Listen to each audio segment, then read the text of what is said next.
The McAlvany Weekly Commentary, covering monetary, economic, and geopolitical news events.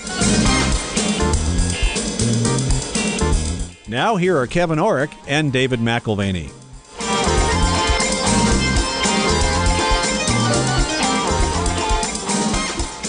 Welcome to the McAlvany Weekly Commentary. I'm Kevin Orrick along with David McAlvany. David, as promised, we talked about looking at Keynes again, even though it's an ugly picture. We have a guest today, Hunter Lewis. Kevin, I think the importance is this. We see experiments over and over and over again with bailouts both here in the U.S. and in Europe and around the world, and they're predicated on the same things, basically Keynesian economics. And we're now into the third round of bailouts for Greece. The first didn't work, the second didn't work, the third, well, of course it will work, at least that's the belief. And we do the same thing over and over again, believing not that the method was wrong, but that we were only wrong by degrees. We should have done more of the same. We didn't do enough of it. We didn't spend enough. Billions weren't enough. We needed hundreds of billions. Hundreds of billions weren't enough. We need trillions. Trillions weren't enough. And this is the same kind of insanity that led to the Haversteinian nightmare, if you will. Back in the early 1920s. Exactly. Dr. Rudolf Haverstein, he was a very smart man, a national icon in Germany, and he had the full support of the academics of the day saying, if things are getting more expensive, just print more money, and that way it'll be more affordable. And everyone loved the idea. No one questioned some basic assumptions. I think that's what I love about now turning back and saying, let's pause, let's think about this. We need to reassess the way we view economics. And again, this is a dismal science. Nobody particularly likes economics. But listen, your life is being predetermined for you by economic, fiscal, monetary policies, not only here in the United States, but around the world, where there's really collaboration and everyone's agreeing that we should do the same thing. This is the definition of insanity, Kevin, where you do something, it doesn't work, and yet you do it again and again and again. I'm going to explore that a little bit with Hunter Lewis today. Well, and David, it defies common sense. And that's the thing that Keynes was known for, was defying common sense. You know, last night I was grilling steaks on the grill, and we were talking to my son. He doesn't live here. He's up in college in Boulder. And he said, who do you interview tomorrow? And we said, well, I said, Hunter Lewis. He wrote the book Where Keynes Went Wrong. And then I started to say, okay, and here's what Keynes believed. And he cut me off. And he goes, Dad, I know what Keynes believed. Spend more. Well, and it's interesting. I think it's becoming more common knowledge that the guy was a bit of a quack. And he agreed with Sylvia Gesell's idea that you print money with an expiration date on it. In other words, you don't save it. If you own it, you need to get out there and get it moving. Penalized for savings, He loved progressive taxation, where you take more from the wealthy and redistribute it to those who have to or will spend every bit of it, rather than save and invest. He loved the idea of setting interest rates at zero and keeping them there permanently. How in the world would anybody retire? I don't understand. If you set interest rates at zero, what's your CD going to do for you? It's the issue of price controls, central planning, government monopolies, the role of the state being bigger and bigger because they're better and better in his mind. And you do see shades of a worldview that puts the state in control of everything. And in fact, that was a part of Keynes's ideals, and not just in economics, but in politics. Now, if you go back to Plato's Republic, you find that Plato really fancied the philosopher king as the person who should be making all the decisions. And you couldn't trust the hoi polloi, the average voter. Well, what do they really know? And really things should be centralized around one person. Ironically, you find this figure, the philosopher king, being at the center of the universe. Keynes was no different. He created a structure of thought which propelled him to the very top. Basically, it should be central planning, and I'm your consigliere. I am your advisor. I am the philosopher king from behind the scenes who is dictating not only political issues, but also economic as well. Well, and David, with that in mind, I mean, when we've taken economics classes in the past, we've got these ISLM curves, we've got a lot of different equations. It becomes so amazingly complicated when in reality, really all that's being taught is you need to make sure that you don't spend more than you make, and, you know, you spend productively what you spend. I would just say, when you had us read this book a couple of years ago, Where Keynes Went Wrong, as an office, and then we discussed it as an office, which is what we commonly do, it was a way of condensing voluminous material on Keynes, which, I wouldn't encourage anybody to just go sit down and read all of Keynes's material. Not only does it not make sense, but it's unnecessarily complicated so that the person actually is intended not to understand what he's saying. But this book, Where Keynes Went Wrong, is a great summary of Keynes and why it doesn't make sense, and then what does make sense. Wouldn't you say? I would. And Kevin, I think this is one of the things that gets to the heart of it for me, and I think for our listeners too. The fact that Keynes did not take a look ahead. He was not concerned about the future. He did not care about future generations. That was not in his equation at all. Everything was about the present moment. And that's reflected in his own life. It's reflected in his personal decisions. It's reflected in his orientation to an economics which is driven by success today, irrespective of what happens tomorrow. Like the Cavaliers, eat, drink, and be merry, for tomorrow you may die. Well, and he justified it by saying, in the end, we're all dead. Right. So by putting that finality out there, he concentrated on the here and now, so much so, Kevin, that he betrayed future generations. And I think that's what we have to be cognizant of as thinkers, as actors in the marketplace today. We cannot afford to betray future generations, as our current body politic has done and will continue to do, to the degree that it continues to hold Keynesian ideas in its stock of beliefs. And this is why Hunter Lewis is joining us today. Joining us again today is Hunter Lewis, and the discussion is Keynes, his book, Where Keynes Went Wrong.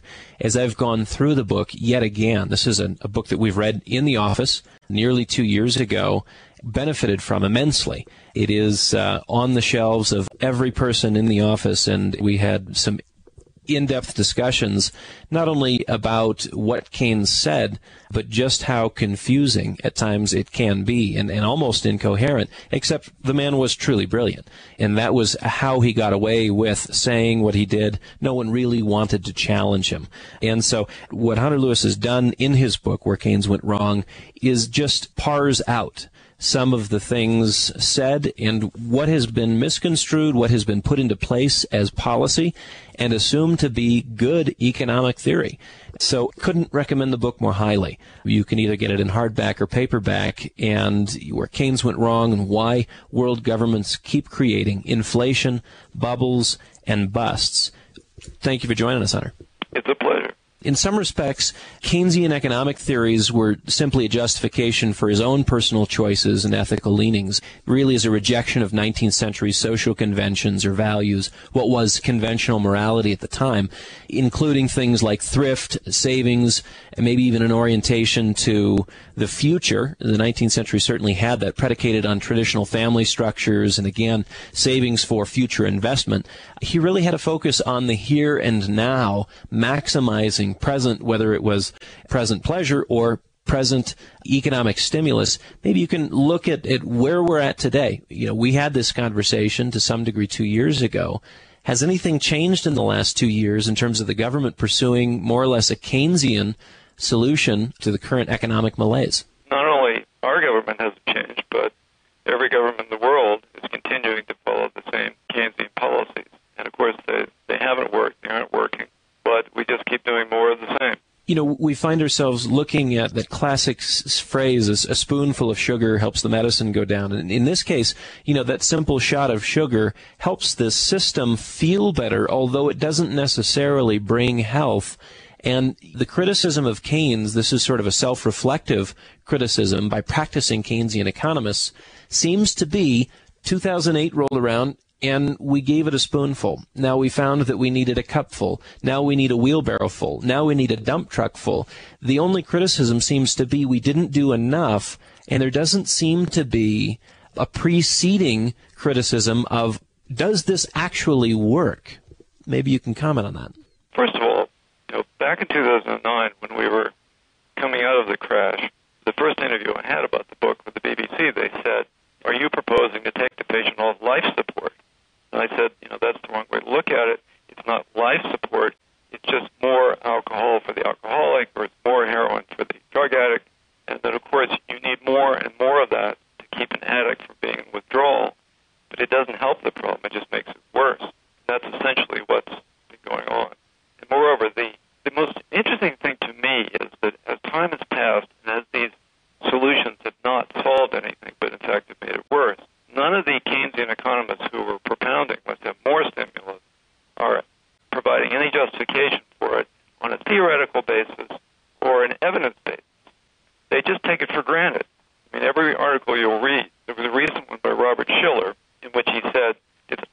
undeniable that we need more stimulus now. And he doesn't explain why it's undeniable. Because the truth is, there's no logic and there's no evidence behind it. Well, one of the things you point out in your book, Hunter, is that actually was the force of argument that Keynes used himself. It was stated so emphatically that there really wasn't evidence that was provided, and he got away with it. In his general theory, it's not as if he built a case. He just stated emphatically, thus so, and everyone went along with it. That's been, I think, one of the particularly insightful things about your book is that really it's just a statement. There's nothing there that supports it. Maybe we can look at some of the things that, again, you and I would share in common a criticism of, but maybe the listener doesn't know just what it is that gets under my skin, and I think perhaps yours as well. Ideas of, the rate of interest set by the market. We're used to that. We look at the bond market as market practitioners and see that people judge credit risk, people judge ability to pay, people judge all of these things and give you basically a market grade. How do you fare in the pecking order? A junk bond may be 10, 12%, and someone who's considered to be a good credit risk is maybe 2, 3, 4%.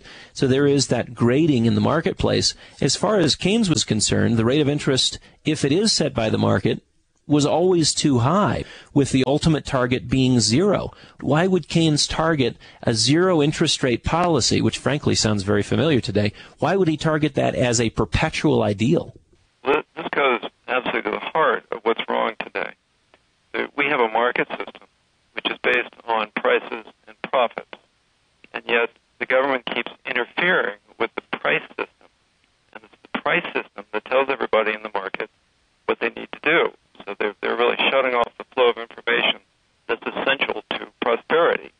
That when you have high unemployment, that tells you that there's something wrong with the price system, that there are prices that are not in the right relationship to each other, and yet the government keeps messing up the biggest and most important prices of all, one of which is interest rates. The system really can't function if the information that the market is providing in the form of interest rate is not available. And of course, it makes no sense at all, as Keynes said, to keep driving interest rates down to zero and hold them there. That's essentially giving away money. And of course, we are giving away money right today. The Federal Reserve provides newly printed money to Wall Street, to firms like Goldman Sachs. They're getting virtually free money, and of course they can make a lot of money with that money themselves. So then we have this problem of crony capitalism that goes along with it. All these people who are getting rich off these government policies which are not helping the economy as a whole. So you raise an interesting point. The market system is dependent on an information feed, and prices tell you what is happening, whether it's healthy or unhealthy. And for governments to step in and play with the price system via interest rates, you're distorting the information feed, and it confuses investors. Well, it also, in a zero interest rate policy, with a zero interest rate policy, disincentivizes savers. That's also at the heart of Keynes, is it not? That you really don't want there to be a saving, or using the 19th century language, a rentier class. That's right. He basically suggested the government could print new money, that money would flow into the economy in the form of debt, and that would take the place of saving. Of course, that's just, there's no evidence for that at all. There's no logic behind that. In fact, if you want a good economy, what you need is saving, and you need then to invest those savings, and you need to invest those savings in a wise way. And of course, Keynes, he completely ignores the issue of how you're investing. For him, not only is any investment equivalent to any other investment, but spending is equivalent to investment. This just doesn't make any sense at all. If you want to restore the economy, you've got to save, you've got to invest, and above all, you have to invest wisely. Well, and he went even further to say whatever means necessary to use up those savings. He argued, and you bring this out in your book, he argued that natural disasters, earthquakes, even wars, were a way to increase wealth by using up savings. Now, I got to kind of scratch my head on that one, but the more you use up savings, even if it's, for something like what just happened in Japan, that's productive. That's a move towards an increase of wealth for the Japanese. Help me understand that. Well, it's a complete logical fallacy, because the idea is that after the disaster, the Japanese have to spend a lot of money. and that will help the economy. But what that ignores is that they then can't spend the same money on something else, which would have been more productive. Obviously, just restoring what they had before is not the best investment they can make. The best investment they could make would be something new and productive. So it's just illogical. It's just a logical mistake on Keynes' part, and he had lots of logical mistakes. It sounds awfully like the broken window fallacy. Yeah, it is the broken window fallacy, which Henry Hazlitt wrote about a long time ago, back in the 1950s. So here we have the world's governments basing their policies on Keynesian economic theory that just makes no sense. We oftentimes discuss here in the office Thomas Kuhn's book, The Structure of Scientific Revolutions, and the idea that there is no real evolution, but there is revolution within a theory of ideas, a theoretical framework, whether we're talking about a scientific framework or an economic framework or even something relating to literary theory or philosophy. There tends to be a textbook community, a group of people who have agreed what is acceptable and true knowledge, and the educational system then perpetuates what is quote-unquote real or quote-unquote true or quote-unquote reliable information.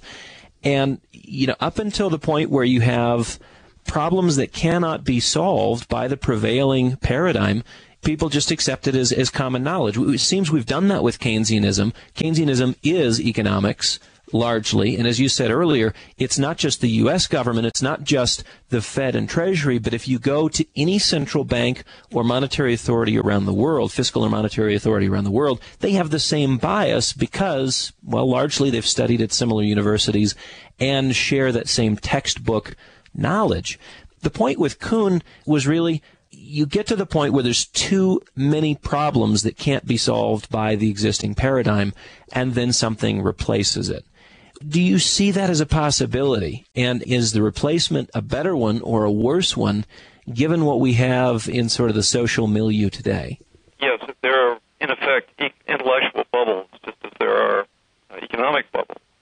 And Keynesianism is an intellectual bubble, which is underlying the economic bubbles that we've had and that have gotten us into trouble. These things are very hard to change, but they do change. And an idea gets bigger and bigger and bigger, but eventually it does explode. The change comes very rapidly, and then it's all put behind.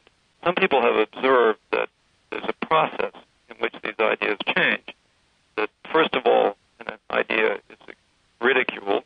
Anti-Keynesianism in recent decades has been ridiculed. Then it's ignored because you don't want to give it's getting around. You don't want to give it any publicity. So the major media today, in general, tries to ignore anti-Keynesian ideas. Then it's fought ferociously, and then at the end of the process, everybody who fought it says, "Oh, I knew that all along."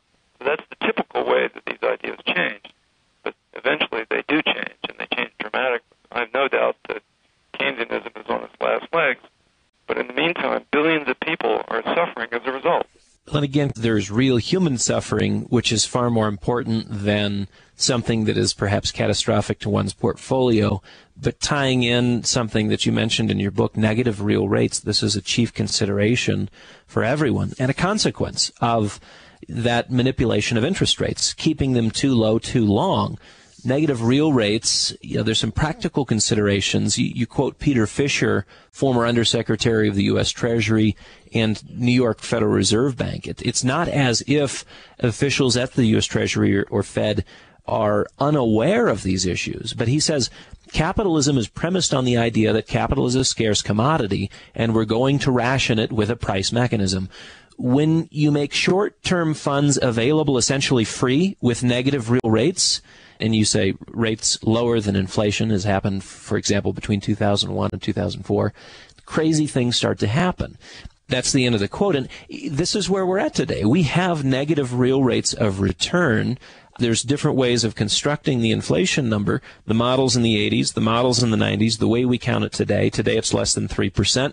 If it was counted by the old model in 1990, we'd be over 6. If it was counted by the Volcker view of inflation, we'd be double digit today. So we have deeply negative rates, and it forces major misallocation of capital. Maybe you can talk about the consequences of being in a negative real rate environment and the bubbles that are perpetuated. Really, what was set forth in 2008 is the seed of a future problem. Would you agree with that? Yes, absolutely. But first I wanted to stress the point you just made, which is that the way the government calculates inflation and unemployment today has changed a lot over time. Some of the biggest changes came during the Clinton administration. If we calculated unemployment the way we did in the 30s, we would have depression levels showing right now a lot more than what they're saying. And we'd certainly have more inflation showing as well. We do have an environment of both inflation and unemployment. And that's, again, just the result of these bubbles that have been blown up since the mid-90s, and they've been blown up, just as you said, by holding interest rates too low, printing way too much money in an effort to keep interest rates down. A combination of too much money and too low interest rates just creates bubbles. Meanwhile, again, the Keynesian economists, and that means most economists, say, oh, bubbles are just natural. Bubbles are just part of the market system. If that's true, why is it we've had nothing but bubbles since the mid-90s, and we didn't have bubbles before that for decades? Again, it's nonsensical to say that these kind of bubbles are normal when they're so evidently abnormal, and they are the source of our problem. Just a reminder, you're listening to the McAlvany Weekly Commentary at McAlvany.com. That's McAlvany.com. The business cycle is something that Keynes was not particularly fond of. Abolish slumps and instead seek to maintain a perpetual quasi-boom, to paraphrase him. There was, in the 19th century, a period, let's say between 5 and 10 years, where it was more or less 2 steps forward, 1 step back, and a regular, if you want to call it, mini boom and mini bust cycle. Nothing deeply catastrophic, but surely painful to those who were on the wrong side of an investment. And those messes got cleaned up pretty quickly. Again, it's sort of a 2 steps forward, 1 step back process.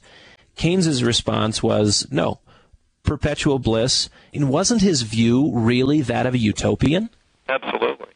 Again, as in any other utopian thinking, it just doesn't make sense. It doesn't recognize reality. The truth is that a mild recession are the price you pay for avoiding deep recession. When you try to eliminate mild recessions, as Alan Greenspan did, Bernanke did, all you do is create the kind of problems we have today. But even in the past, when you had deep recessions or even depressions, they didn't last long. The market cured them in fairly short order. The 1920s, early 1920s depression is a good example of that. The government did nothing, and it was over in about 14 months. And contrast that to the Great Depression or the kind of problems we've had since, where it just goes on and on and on, because the medicine the government applies actually just makes the patient worse. Provides temporary relief, but then doesn't solve the problem and makes it worse in the long run, or even in the short run. So you're talking about Harding and his response essentially to Herbert Hoover. Hoover suggested they pump tons of money into the system in a very Keynesian fashion.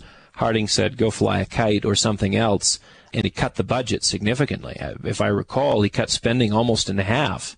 And, you went from a 12% rate of unemployment to 2% by 1923, 2% and change. A very different response, and it was, as you mentioned, a deep recession. It just didn't last that long because a different solution was offered by the Harding administration. And there's more recent evidence of that sort. When the East Asian economies got in trouble in the late 90s, they didn't have the resources to apply Keynesian policies. They acted more like Harding, and they got over it very quickly and had a very strong rebound in no time at all.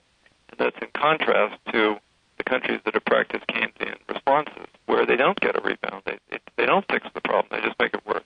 Is it going to be a surprise to the average man on the street or woman on the street who comes to terms with this bankrupt ideology? Will it come as a surprise to them just how nonsensical it was to believe in it, and how PhDs, very, very bright men, have held to this views which are utterly nonsensical and very against common sense? I go back to the Red Book article that was from 1934. John Maynard Keynes wrote in answer to the question, can America spend its way into recovery? And he answered, why, obviously. The very behavior that would make a man poor could make a nation wealthy. is it going to pass muster with the voting public that politicians of both stripes, that, academics, that Wall Street geniuses, to some degree, rely on Keynes as an intellectual pillar? Well, Keynes was always the smartest kid in the class. He always had his hand up, and he was always telling the teacher, no, everything you're saying is wrong. And so he loved to provide what seemed to be paradox. Too much debt causes a crash. Load on more debt. It's okay to grow debt faster than income indefinitely, and so on. If debt becomes too burdensome, just cut interest rates. If low interest rates are causing bubbles, just lower them further. So he was a specialist in these kind of paradoxes. And it is generally thought today that economics shows us that it's an area, the discipline, where common sense is actually wrong. But that in itself is wrong. Real economics, which is completely violated by Keynesianism, does reflect common sense. That's what you need. You need common sense. You cannot violate common sense and expect to do anything for the poverty in the world or to help the middle class. You've got to have common sense policy. And it's just incredible that such brilliant people like Robert Shiller, whom I mentioned already, a Yale professor who was greatly respected, just keep clinging to these views, even though there's no logic and no evidence offered to support them. They're just completely assumed.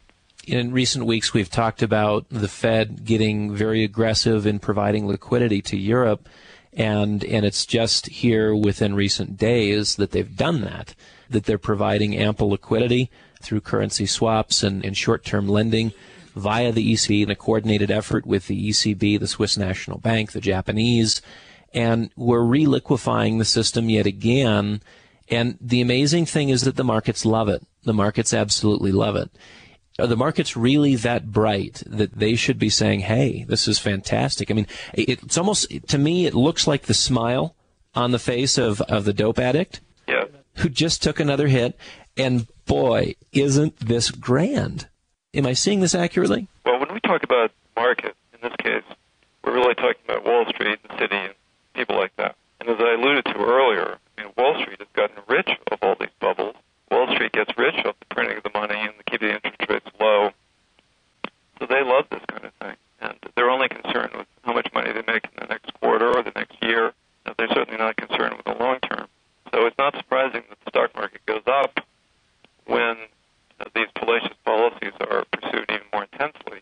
In terms of Europe, one of the big factors is that the European Central Bank operates under rules in which, if there is any default of the bonds that they hold, they have to sell them immediately or not count them as capital. So the European Central Bank is faced with technical bankruptcy unless it's completely refinanced if Greece defaults. So that, just for that reason alone, they're doing everything possible to avoid the default. What a default actually is just a recognition that there's way too much debt, it can't be repaid. That's called reality. That's called common sense. And throwing more money after bad is not common sense. I did a radio interview here in the last day, and the gentleman in Houston, said in a somewhat unrefined manner, I look at gold as my stupid politician insurance. And I'm thinking to myself, I might have said it differently, but you're really talking about insurance against Keynesian economic policies when you look at a money substitute like gold. Combine negative real rates of return, combine poor policy and the fact that this is really ideologically driven, and there really is a commitment to the ideal. Someone wrote a thesis, they've staked their professional career and reputation on it, there's ego involved, and no one's going to recommend a different course until we've actually gone off the cliff. Is there a reason to assume a different investment thesis at this point, that really insurance is unnecessary, or should we still prioritize insurance in the equation? Again, perhaps not against stupid politicians, but ideas that are bankrupt themselves. No, I think insurance is even more important. Every day that passes, it just gets more important. There are different scenarios where we go from here. We could head into a major depression or deflation, or we could into a major consumer price inflation, or a combination of the two, but protecting yourself against both is extremely important. In the old days, you could protect yourself against depression by owning bonds, and the longer the bonds and the higher quality, the better, but that doesn't work right now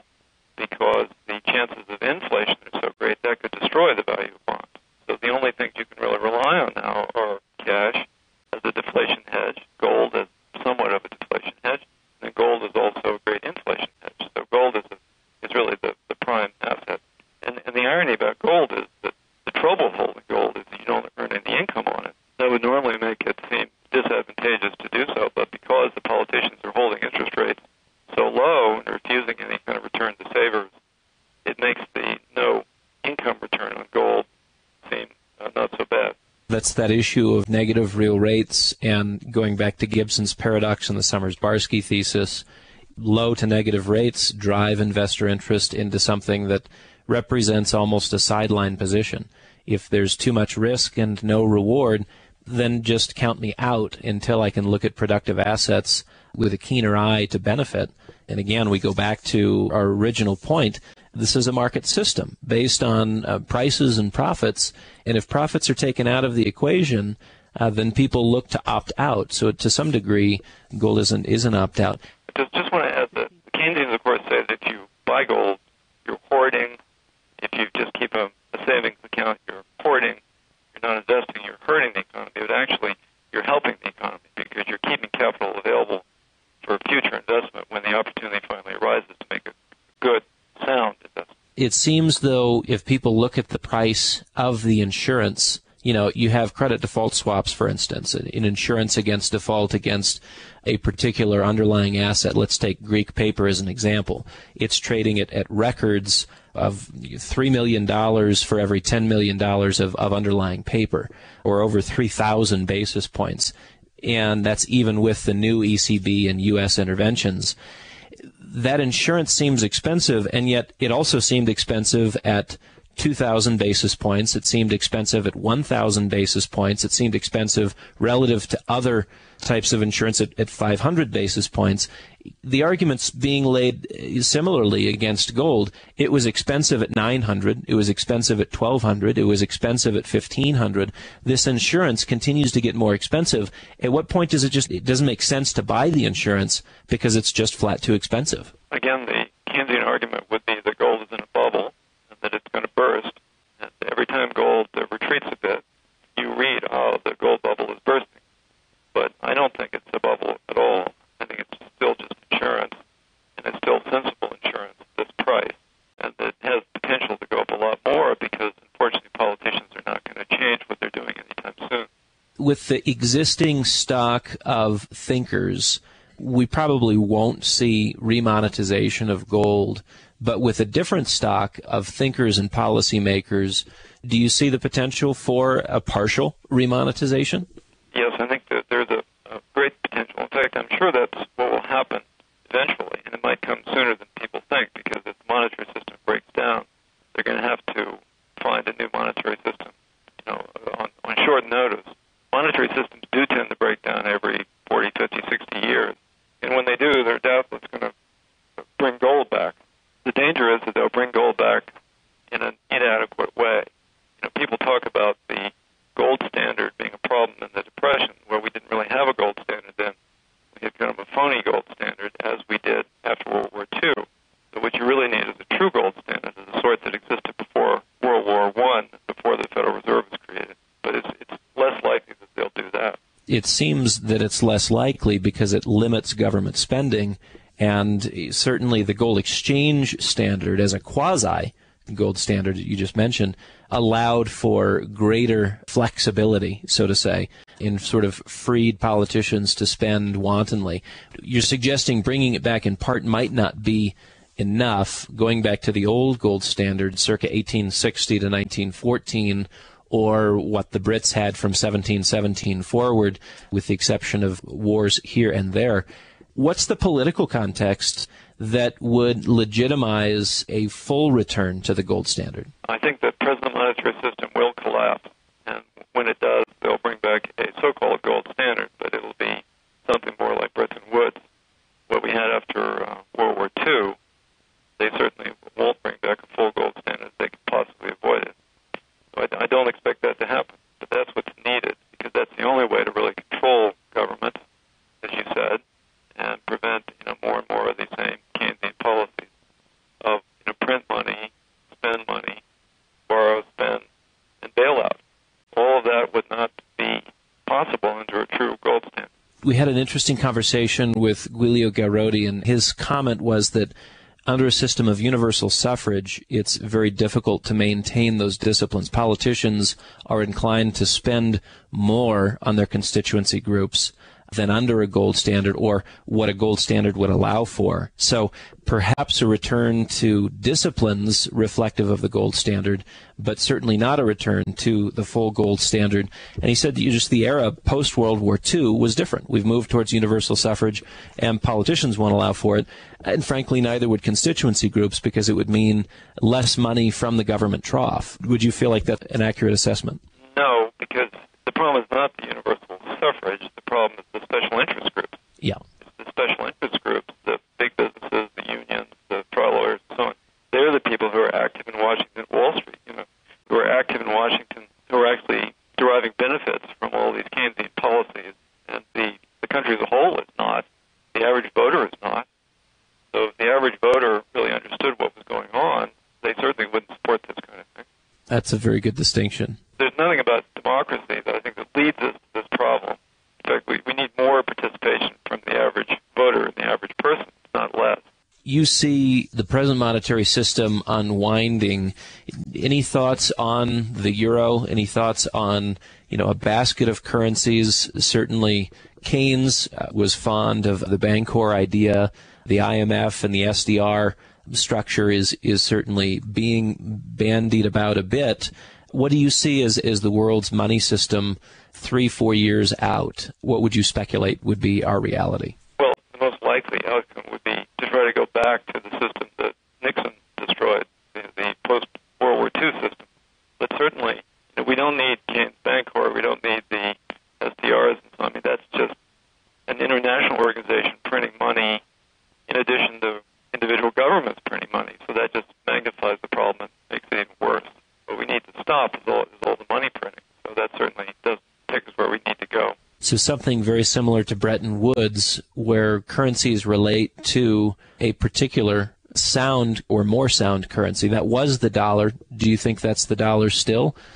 Barry Eichengreen would argue that probably not. It'll have to be a duopoly, certainly not a dollar monopoly any longer.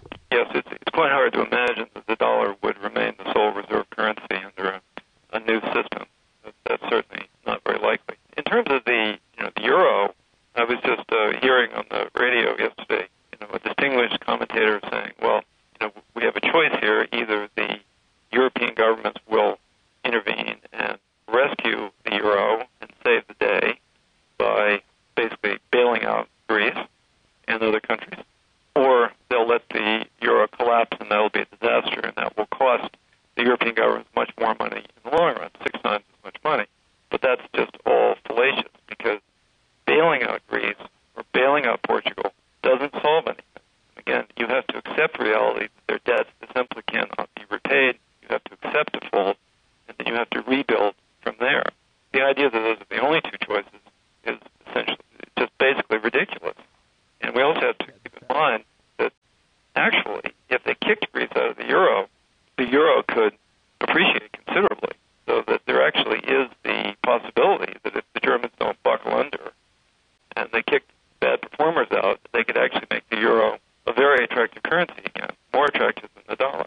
No one's talking about that possibility. That's been our position, that if you take the barnacles off the underside of the boat, you've got much smoother sailing. Right. What you said about the distinguished commentator from Europe giving those two alternatives, I just want to come back to your book, because this is one of the gifts that you have, Hunter, in pointing out just the logical inconsistencies. And here's one example of the fallacy of false alternative. But you look at Keynes and you say, come on, he's misusing technical language. He shifts definitions. He misuses even common terms. He confuses cause and effect. He creates things that are, representative of false determinism. You go through, and I think it's a very fair portrayal. You let him speak, and then you add some comment to it and say, guys, come on, wait a minute. Does this make sense to you? And again, kind of coming back to not just common sense, but also a keen criticality, a real insightful, logical appraisal of where Keynes went wrong. And just, again, want to encourage listeners, if you don't feel like you know what is being done to you, not necessarily for you, but to you under the current administration, the past administrations, and as we've pointed out in this conversation, not just here in the United States, but globally, by the fiscal and monetary authorities, you should know Keynes. You should know him on a first-name basis. You need to get to know him. Make your introduction to him. Get a copy of Hunter's book. If you have interest beyond that, then certainly order an original copy of Keynes' writing and dig into the primary text as well. But this is a great introduction. Hunter, I want to thank you for opening up the conversation and getting people thinking. We don't know in the future what will have turned the tide, but you've offered an opportunity. You've set something out there that I think critical thinkers, people who care about our country and the direction it goes, and frankly the world, can look at and say, wow, I didn't think about that. I need to reappraise. I need to check my assumptions. As logical as my macroeconomics class in college seemed, it appears that the professor and myself, we didn't reassess our assumptions, and that needs to be done. So thank you for sort of raising the questions and presenting that for the average American to take a look at and say, we need a different set of ideas. Let's see if we can get that done. Thank you. It's been a pleasure. Look forward to our future conversations. And again, you can find Where Keynes Went Wrong at Amazon.com or at any of your media outlets, and either the hardback or the paperback. We ordered it by the case and hope you will too. Well, you've been listening to the McAlvany Weekly Commentary. I'm Kevin Orrick, along with David McAlvany, and our guest today, Hunter Lewis, author of Where Keynes Went Wrong. You can find us at McAlvany.com. That's McAlvany.com. Or give us a call at 800-525-9556. This has been the McAlvany Weekly Commentary. The views expressed should not be considered to be a solicitation or a recommendation for your investment portfolio. You should consult a professional financial advisor to assess your suitability for risk and investment. Join us again next week for a new edition of the McAlvany Weekly Commentary.